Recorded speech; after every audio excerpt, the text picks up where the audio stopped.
Hello বন্ধুরা, welcome back to my channel. আজকে আমি আপনাদের দেখাবো একদম সরলভাবে গোল্ড মাস্টার থেকে কিভাবে গ্র্যান্ড মাস্টারে যাওয়া যায়, তাও আবার সো ভার্সেস এস করে। চলুন। আরে প্লেনের ভিতরে এত প্লেয়ার, চিন্তা নেই, এদেরকে আমি একটা একটা করে ধরে ধরে সীমা সীমা বানিয়ে ফেলবো। এদের তো কপালে আজকে দুঃখ আছে, কারণ এদের ম্যাচে বলে গেছি আমি পুরো প্লেয়ার মারিয়া। আর মারিয়াকে বের ফেলতে এমন কোনো প্লেয়ার আছে নাকি? মারিয়া তো হ্যাকার, বুঝছো? চলো তো আমরা নেমে পড়বো পিকে, কারণ পিকে ছাড়া তোমরা কি করে গোল্ড মাস্টার থেকে গ্র্যান্ড মাস্টারে যাবা। তো জলদি করে নিয়ে নেবো আমরা একটা গান। এখান থেকে ল্যান্ডিং করার সাথে সাথে আমরা একটা গান নিয়ে নেব।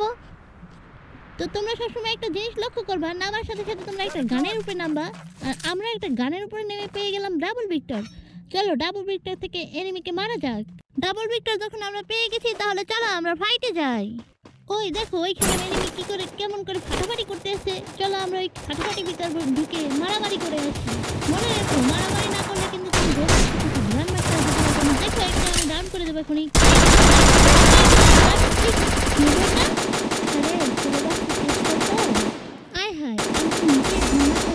ব্রোঞ্জ মাস্টারে চলে যাব।